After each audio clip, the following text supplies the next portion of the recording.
چې موږ تاسو آنلاین میټینګ په جمیل کې جوړ کړو ترتیب کړو د کلندر مطابق یا جنتري مطابق په کومه ورځ باندې ترسره شي یو لینک ورته جوړوو هغه لینک د ټولو دوستانو سره شریکوو د دې لپاره دغه کوم بیک ګراوند چې موږ تاسو د جمیل وینو یا اپلیکیشن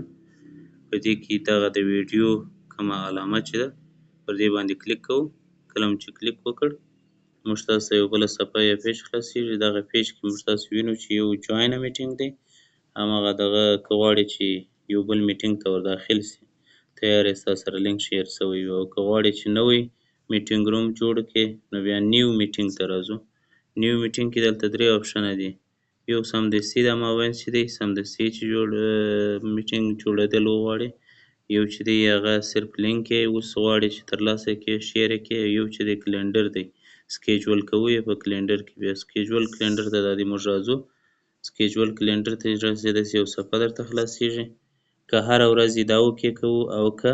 ورځ یې مشخصه وي او ساعت یې مشخص وي هغه دلته اوکې کوو په دې تاریخ باندې تاریخ مو چې اوکې کړ بیا یې په ساعت باندې کلیک کوو په څو بجې باندې دی هغه ساعت انتخابوو کله مو چې دا څه انتخاب کړل افغانستان ټایم دی هغه صحیح دی ډو ناټ ریپیټ چې دی یعنی تکرار دې نه کیږي دا میټینګ 8 پیپل کم اشخاص پکې شاملوي هغه ټول ایمیلونه د ستا سره باید وي هغه ایمیلونه ور داخلوي که چیرې منول ور اچوئ منول یې ولیکه هغه دغه او دارنګه لوکیشن هم ورته دغه کولی شو او په مثلا کله چې د دې وخت پوره کېږي موږ ته څومره وخت مخکې باید اول راکړي یو نوټیفیکیشن راته راسي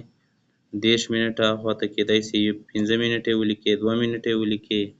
یا یو ساعت مخکې ولیکئ هغه په تا پورې اړه لري او ډیفالټ کلر چې دی هغه د دې دغه کلرونه بدلولی شو د دې میټینګ روم او همدارنګه دلته ډسکریپشن ورکوو چې مثلا د څه په خاطر باندې د میټینګ نیسي هغه ټوله محتویات دلته لیکو کېدای سي دغه ولرو مثلا مینو د جلسې هغه اجنډا ولرو هغه ورسره اټچ کړو هغه په دې ځای کې اټچ کوو نو هغه خو فعلا موجوده نه ده